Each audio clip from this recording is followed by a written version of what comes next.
first, live, local. This is Fox 12 Now. Hello, this is Fox 12 Now. Thank you for joining us. I'm Greg Nibbler. We are live streaming here out of the Fox 12 Oregon newsroom. If it's your first time watching, we're here every weekday, and we cover a wide range of topics. This is the first time we've ever covered this topic, though. We're talking about 10 years of putting butts on things. That is what we're going to be discussing. This is there's a reason behind this, and let me just show you a picture right there. That's what we're talking about, and that is also who we are talking to. We're talking about Portland illustrator, artist, author, all the above, Brian Cook, joining us right here. And Brian, thank you very much for being here on the show today. I'm excited to talk to you. And you know, I think to start off, we have to go to the origin story of this, of how this all got started. Yeah, as you'd imagine. Well, first of all, thanks for having me, Greg. As you would imagine, it's kind of a random story. So I've worked in illustration for years. And in 2016, I was working on trying to draw a little coffee cup character. And I had a coffee cup like this.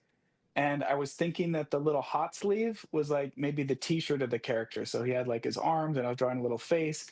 And then I was like, I don't know if that's going to work because it's kind of like a Donald Duck situation. He doesn't have any pants on. And so I was like, well, that's kind of funny. And so I grabbed this little scrap piece of paper and I doodled a little coffee cup with a butt. This is what it looks like. And I just thought it was funny. And it was on a Friday. So I posted it on my Instagram and I wrote Happy Friday. And then I just hashtag butts on things. And I used the hashtag butts on things because I just thought it was like a very random thing to hashtag, like as if this is something that everybody does. And so I posted it and people thought it was really funny. So I was like, you know what? Why don't I just do it like the next Friday? So the next Friday I did another one and then another one and another one. And I just kept going. And the idea was like, I'm going to keep doing this until people like are tired of it. You know, like it's just a fun way to end the week. Right. And last week was the 10-year anniversary of that tradition. So I've been doing those Friday Doodles for 10 years, and it has completely taken over my life. It's crazy what has happened in those 10 years. I mean, that is wild. Just a random thing of putting a coffee cup on there. I mean, which is funny. Like I get it. But to see it of how far this has gone. I mean, could you have ever imagined, you know, putting a butt on a coffee cup would take you to where you are right now? No, and it sounds like extreme that I say like this little doodle like changed my life, but it definitely changed like the course of my illustration career. It's just it kind of like snowballed gradually and it got like more and more of a following and people started to like watch for them on Fridays. And so if I didn't post it, I usually post it like between 4 and 5 p.m. And if people didn't see it show up, they were like messaging me like, where is it? Where's the drawing for this What's week? wrong? What's wrong with you? So it was like a lot of pressure to try to think of a drawing on Fridays. So it kind of gradually snowballed. But during the pandemic, you know, a few years into the project, that's when it really took off. And I think it was like people just needed something like easy and fun to like focus on because there's so much crazy stuff in the news and they just needed something like funny and positive. And so that's when like I did a Kickstarter for a book. Then publishers reached out. They wanted to publish a book. I did a coloring book. Then I got licensing for puzzles, and it's just like blown up in a crazy way. Yeah, I never would have imagined. I mean, you're right. People need something just fun, you know, and kind of ridiculous at this, you know. Taking a look here at some of the drawings too. Let me ask you this. Have you ever had, you know, since you're doing these every week, have you ever had trouble coming up with something new to draw onto? No, I always tell people like there's a lot of things in the world. And since it's like butts on things, I have like a lot of things at my disposal that I can draw. So I've never run out of ideas. I do keep like a little list on my phone of ideas, but inevitably, like I actually do the drawings on Friday. And inevitably on Friday, I'm like, I don't really feel like doing that thing. So let me think of something else. I mean, that is true. Using the things thing, you didn't pigeonhole yourself, you know, into one category with that. Yeah. Yeah. Yeah, I did end up doing like a lot of food because I've found out that it helps if the object doesn't have a clear like front or back, because then you can put the butt wherever you want. And so food is like a really easy one to do, but I like to mix it up and do all kinds of crazy objects. If you look at that drawing, there's a lot of food, but then we have like pencils, the beaker, the dice. The toilet paper is a pretty obvious one. That's kind of like a chicken or the egg situation going on. Um, Yeah, but I think that's one of the reasons. Like I do, as it expanded, I started doing conventions. So I go to like San Diego Comic Con. Here in Portland, I do Rose City Comic Con, and that was a moment where I got to see like people's reactions to it, and that's the most fun, is like watching people's faces like light up. They're like walking by and then they see it and they're like, "What am I looking at?" It's pretty awesome. well, yeah, and to get that feedback, because clearly these things have drawn, or clearly these things have brought so much joy to so many people, and whatever that may mean, to that person at that time, whatever kind of week they're having, they're looking at your drawing and they're at least getting a laugh, having fun with it, and how does that feel for you, just as an artist, to be able to bring something like that, something that silly as started is just really out there, bringing some joy to people's lives. It's honestly, it's some days I think like this is the most ridiculous job that I have. Like I'm here like a 13-year-old kid like drawing butts on random objects. But the stories sometimes I get from people are like very serious stories about them just needing like a little break, a little humor. Hmm. Like you were saying, they have a really bad day and they pull up their feed, or sometimes they're at like a, a store and they see one of the puzzles and it just gives them like a little bit of relief. And so that is unexpectedly something that's happening that is very rewarding. I never, like, I thought it was funny in the beginning, and I did not think it was going to have this universal appeal, that other people shared the same sense of humor that I do, because it doesn't always happen like that. Yeah, no, it doesn't. But Yeah. I mean, this really, yeah, has struck a chord. Um, going to, I'm just curious, for you going to like these events, going to like San Diego Comic Con and going to those things. What's that interaction like when you're there in person with somebody who's been seeing your stuff online for so long?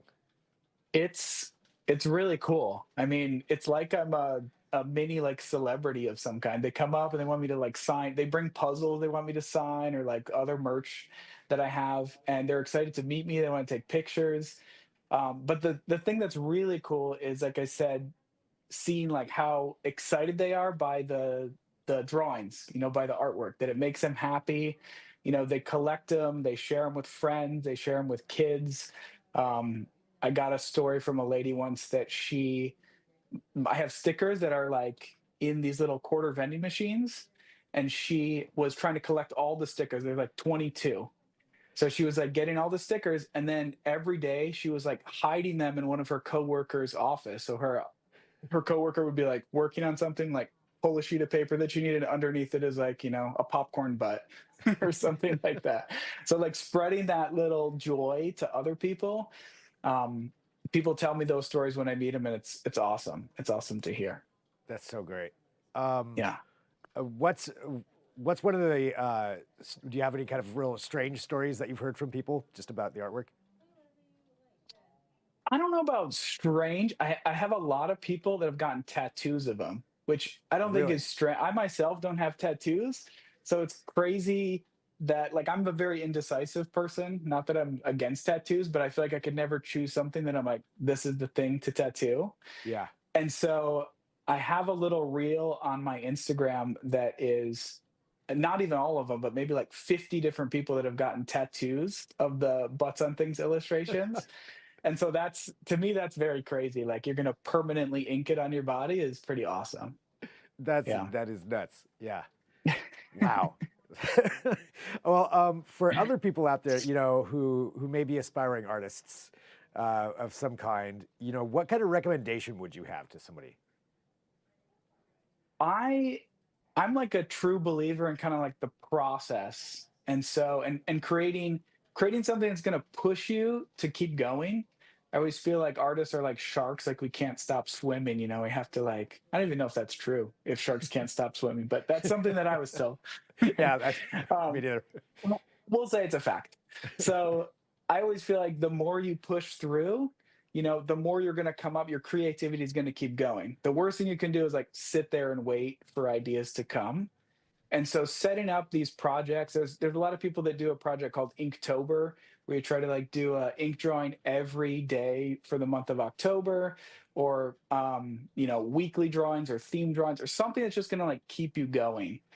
And I mean, honestly, that's how this project came about. And I was working on other stuff, like I had other children's books and other stuff going on, and this was just kind of like a side thing. And I wasn't focusing on it as like a business. The goal was not to start some business. It was just like, this is going to be fun. And I think that's one of the reasons that it worked, is that people saw it as fun. And soon enough, it was like I couldn't deny that I'm going to go in this direction. Like I had to rebrand all of the stuff at conventions. Instead of just my name, it was now like butts on things in huge letters, you know, almost like it had a mind of its own. And so for other artists, I would say, you know, don't let yourself get stuck. Just keep going and going and going and going, and something's gonna come your way. Something's gonna land. Sometimes it takes a while, but don't give up hope. You know, we create art because we like to do art. So the Yeah, more you make, the better you get. that makes sense. And then, you know, you have something like this that just resonates with so many people. You know, 10 years of it now, what comes next? Yeah. So now it's getting honestly very crazy. So I have a little team that I've pulled together. Like in the beginning, it was just me, and maybe like 2 or 3 years ago, it was too much for me to handle. So now I have a little team that I'm working with to help me with the licensing side of it, because now I'm licensing with, I can't announce anything yet, but I have some really cool projects in the works that are going to land this year. And the goal is kind of to celebrate like the first 10 years over the course of this first year. And so we're going to be rolling out a bunch of other projects. So um, a lot more merchandise so people can take butts home with them. 3D is a big one, like figures, plush, arcades. We're working on some projects that are going to land in arcades, which is really exciting. Ah, And so the goal is to really kind of like, I it's almost like this social experiment. Like, how far can it go? You know, how many butts can be out there, and how broad of a stretch can we have? why not? You know, Yeah, give yeah. it a I shot. mean, we'll see. No one stopped me yet, so Well, that is awesome. Well, Brian, you know, thank you for joining us here too. And for everybody out there too, I want to make sure they know where they can go see your artwork, whatever these new things are that are coming out, to, you know, get yeah. engaged with all of that, just in case they aren't already. Yeah, so on Instagram, it's Brian Cook Art, Instagram and TikTok. So I make videos and I post them to both. And then I have a website, briancookart.com, that houses a lot of the merchandise that I produce and manufacture. So those are the two places to go to get news and sign up for newsletters, and then check out the Friday Doodles, which I just finished the one for today. I can't tell you what it is, but I'll be posting it later on today. All So right. There we go. One more 10 years, man. Congratulations. And, you know, awesome. thanks for doing what you do. Yeah, thank you. Thank you so much. I appreciate it.